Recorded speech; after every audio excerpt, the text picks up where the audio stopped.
Om Sri Sai Ram. Radha Krishna Karuna Lola Radhe Govinda. Radhe Govinda Murali Govinda. Radhe Govinda Murali Govinda.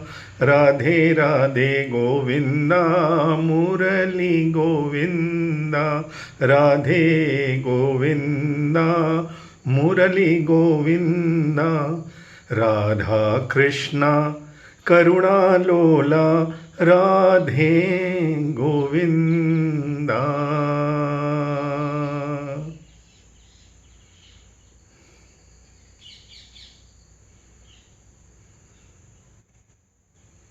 Om Sri Sai Ram. There cannot be more joyful moments in our lives than being in His constant communication, His constant and conscious presence.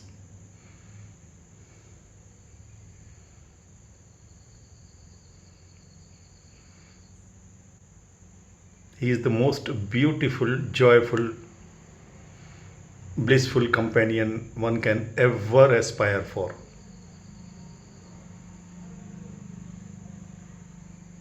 And He will entertain you. He doesn't like sadness and emotional things. Why I'm telling all this is in last one or two videos I started with emotional bhajans. A topic was like that probably. Today afternoon he will come to me any moment. Even when I'm taking bath. Once I told him, Swami, you don't have any other devotee or any other work or what? All the time you are behind me, besides me. Literally. He said, as you cannot take risk of not informing me about everything and anything, I cannot take risk of leaving you alone even for a moment. So simple.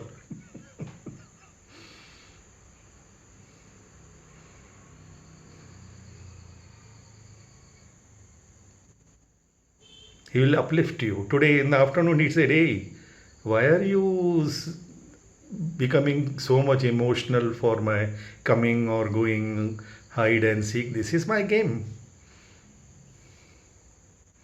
Be happy. Sing happy bhajans. So I was really happy that he is listening and he is responding. When I started this recording, I have no clue about it. Even one moment before when I started, he just made me do this. I've been giving talks right from the age of 20, 21 in my hostels, in Tata Institute, Social Science Samitis, everywhere. I never prepare my talks, and he speaks, and I enjoy my own talk because I learn from my own talks. Even when I gave nearly 154 talks continuously every Wednesday from 2014 to 2017, I mentioned in Dr. Dharam's house. Many doctors, devotees requested that they should record it. I said, no, I don't like to record this and come in any publicity, or I don't like it personally. And Swami has not given me permission yet. But this time he insisted that I do it. Some people, even our human mind is prejudiced and judgmental mind. Even your near and dear ones will judge and be sometimes prejudiced also. It is human nature, nobody's fault. So I was little bit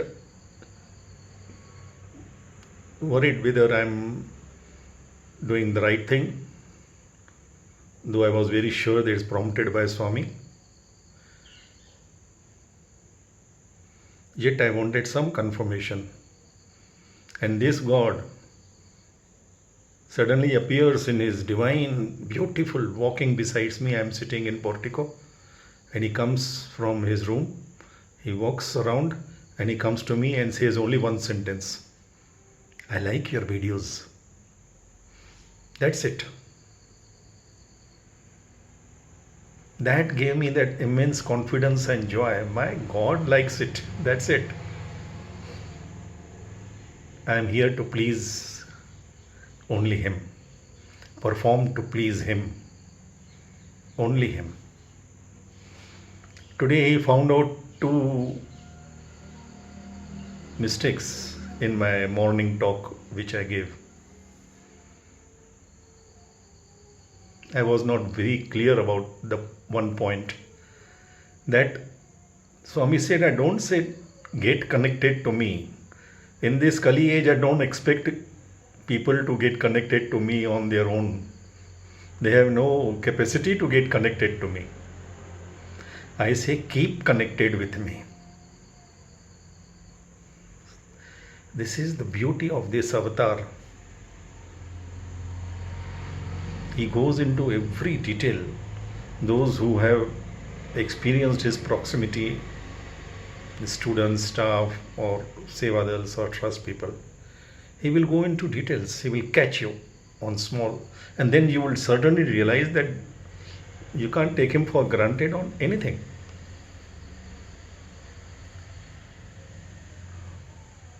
Keep connected. That is why he made me say that we have to just switch on and switch off. Whenever we need, current is there, it is flowing. But I made one small error telling, in the back of mind I realized that I said we have to at least get connected. He said, no, in this Kali age you can't. That is what I have done for each one of you. You have to at least switch on. That much we have to do. And that too, why? And further, in the same talk, when I gave the example of Draupadi giving a piece of cloth to Krishna, and Krishna anticipating that in future she will need unending flow of saris to protect her honor. We all know. And in the same talk, Swami had made me say that beautiful quote probably from Bible: keep accounts with God, because of his mode of paying back is interest upon interest upon interest upon interest. And that is the inner meaning when Swami says, you take one step, I will take 100 towards you. You shed one tear for me, I will wipe hundreds from your eyes. But we all know that Swami has saved many lives, not only from death and accident, but from total downfall in very impossible situations. Those people never have heard of Swami, never knew Swami. Some people cried, oh God, like Drucker, like that lady in the hostel. They just cried. Naturally, when you have some problem, most of people, even if they don't believe in God, but in difficulty, our natural instinct is that we cry out to God for help if there is nobody to help us. Let me divert in one small joke, which is a spiritual joke. In Reader Digest I read many years before. One person who was going on mountaineering, and he slipped from the top of the cliff and he started falling. And then he caught hold of one hanging tree in the mountains, and he was just latkofying, means he was just hanging around, swinging around. No one to help him in that mountain era. This thing. So he cried, oh God, please help me. And the voice came, don't worry, my dear son, just leave the branch. I am there to catch you. Clear voice. He heard it so clearly, unmistakably. So he was happy, but he looked down and he found no one there. It was voice of God. He knew. God is telling him to leave. I will catch you. I will hold on to you. Don't worry. But when he looked down, he found no one. So he again cried, is there anyone else, please? That is our dilemma. We want reassurance from God in concrete, physical, logical, scientific ways.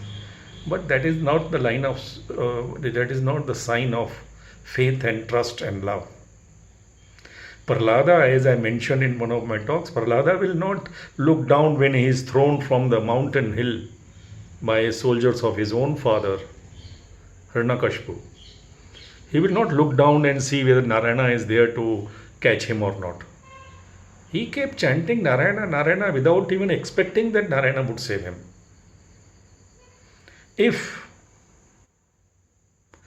Prahlada wanted to see Narayana should be there before he surrenders himself to his name and his glory, then where is the question of sign of his glorification of his devotion? Any Tom, Dick and Harry, if he is assured he can see Narayana with four arms waiting to hold him, anybody would jump. Even for fun's sake, they would jump. Oh, Narayana is there to catch me. That is not sign of faith and trust. Love my uncertainty, my unpredictability. That is the inner meaning of that. We have to prove to God, as we seek proof from Him for His being God. Swami said, first I will give you all the evidence that I am what I am. Next, now I will test you. We can't play monopoly on that we go on testing God all the time. God wants to be convinced only of one thing, that we truly need Him. Why? That too in our interest. God has no personal interests at all. If you truly need me, you deserve me. Because if there is no need, you will not value His presence, His protection. You will say, I could do it. What is the big deal in that? That will not make our faith stronger. Our faith becomes strong when we take that risk in love. Loving His uncertainty. Let Him decide, let Him do.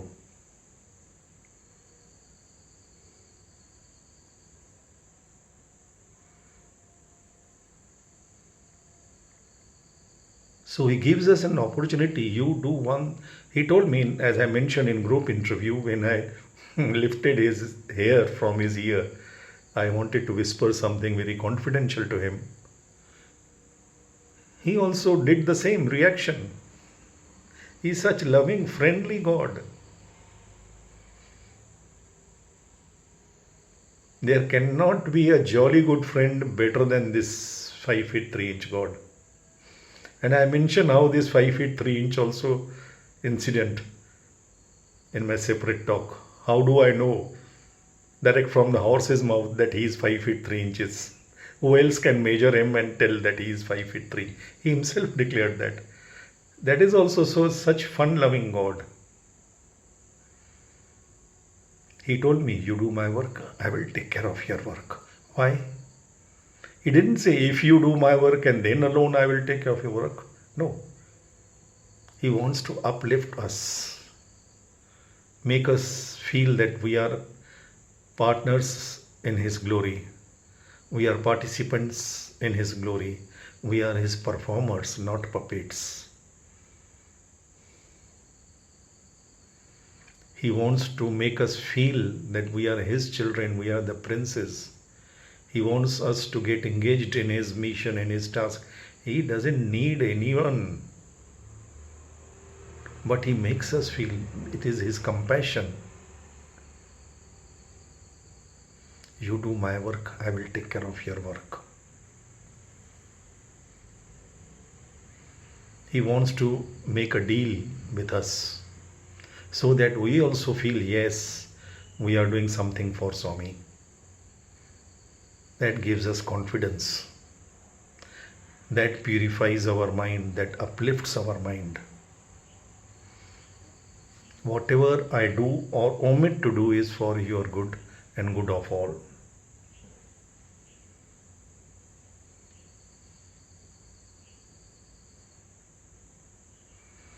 And he is very entertaining, very engaging, and very enlightening God, all in one.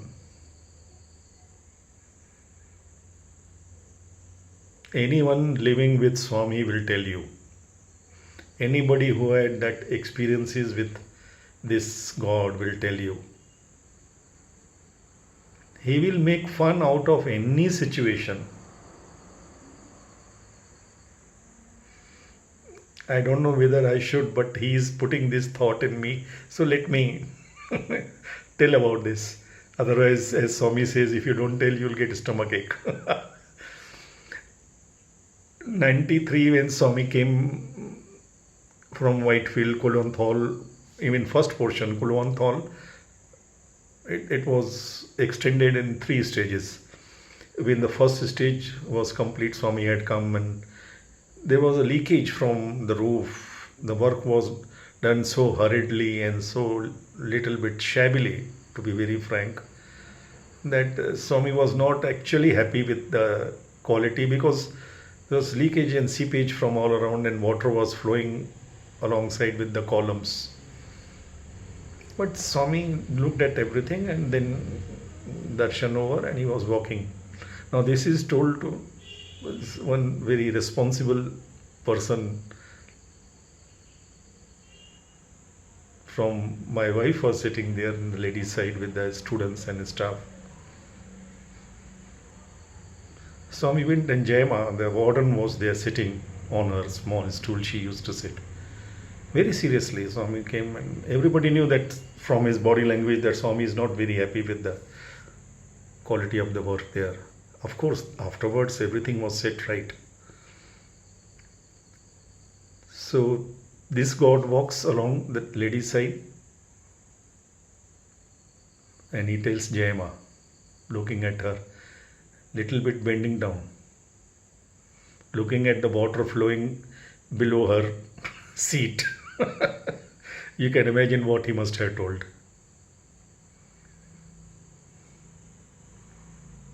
This is the God who makes you happy all the time. Be happy, make others happy. Getting emotional, he says, is addiction. Emotion is good sometimes in small dose. You should have full control on your emotions. We do many mistakes when we react out of emotions.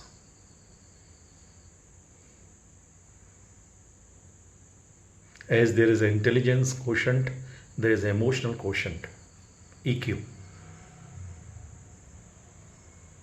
We have to be mature enough to see the lighter side of every situation. We have to respond to situation, not react with a jerk. There's a beautiful small story that in a restaurant, garden restaurant, the families were sitting and waiter was serving food and drinks to everybody.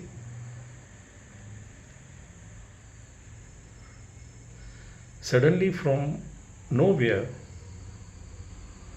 a cockroach came flying and sat on the table. And incidentally, all ladies were sitting on the table. And we know how frightened ladies are with the cockroaches and squirrels. They just shouted, screamed, and everything fell down and they just ran here and there. But what did the waiter do? He simply took the white napkin which he was holding. Slowly he went to the cockroach where cockroach was sitting, took it and slowly went out and left it. He responded to the situation. We react to every situation emotionally, fear, anger, sadness, with tears. We have to be balanced in every situation. This is what spirituality is actually all about. We have to be balanced.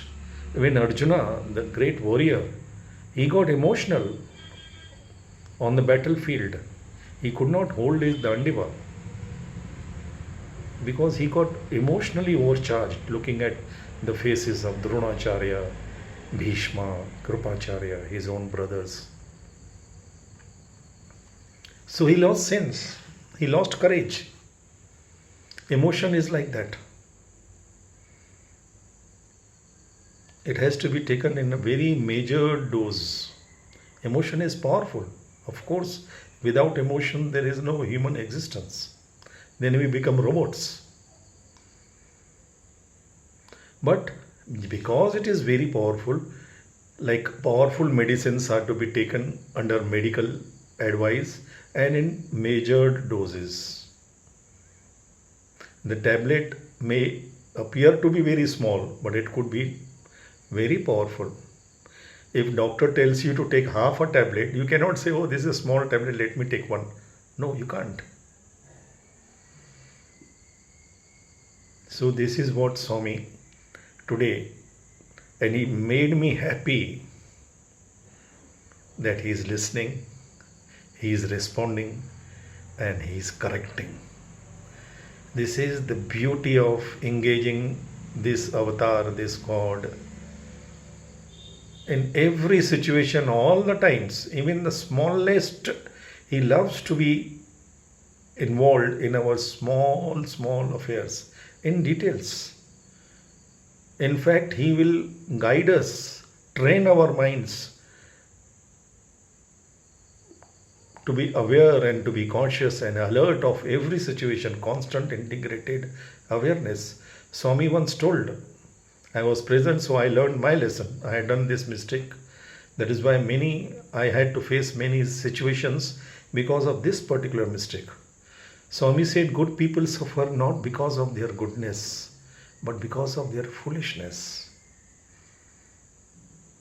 And then he explained the same thing, emotional things. We have to separate ourselves from ourselves and train our minds to do that in every situation and be in touch with the highest mind, highest self. God is our highest self. He is no outside entity. God is not at all an outside entity. Be sure of this. As our body self, our mind self, our intellectual self, our emotional self, so is our highest God self.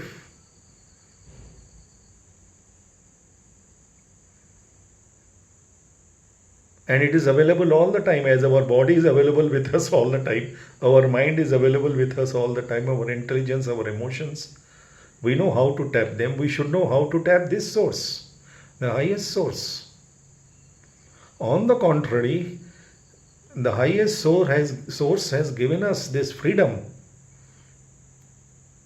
The boss has given this freedom to us that for every small detail, you can contact me and take my opinion on that. What actually I want you to do. Be in touch with me. They say a good boss is, sign of a good boss is, you feel comfortable in his presence and responsible in his absence. The opposite of this is what we call the bad boss, that most of us are in our house, in our workplace, that the subordinates or the family members feel very responsible in the presence of the boss and comfortable in his absence. Swami is the most beautiful boss. Ask anyone who has worked with him. Anyone, without any exception. Even if he'll get angry or thrash you anything, it will be so full of love and so full of enlightenment, and it will be in our own interest. we'll feel happy that Swami told us our mistake, and we'll feel comfortable in his presence. Nobody feels uncomfortable with Swami. No one, no ways. He's so beautiful and he wants us to be beautiful. When he says radiate my presence, it is not that we have to become Satya Sai Baba, light body and all that. That is stupidity. We have to radiate his love. We have to radiate his joy. We have to radiate his bliss. Anybody coming in our contact surrounding us, that person should feel joyful vibrations, blissful vibrations, happy vibrations. I very humbly say that whenever I go to any place out of Puttaparthi, even if I am going by a cab or auto rickshaw or anywhere, after 5-10 minutes that driver will tell me, sir, आप यहाँ के तो नहीं हैं, you are not from this place. I said, yes, of course I am not from here. Sir, we have not felt such vibrations. The people talk here such rudeness, you are so sweet. I said, why should I be rude with you?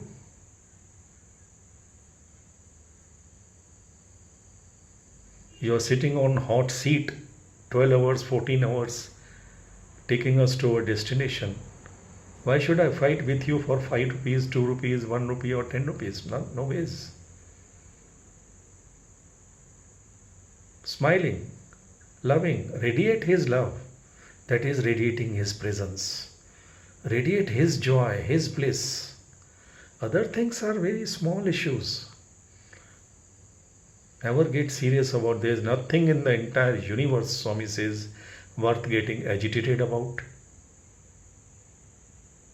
afraid about, or even impressed about.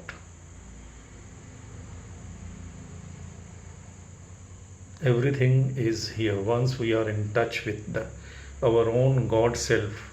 God self is only nothing else but our Satyavam Shivam Sundaram self, our true self, our beautiful self, our good self, Satyam Shivam Sundaram.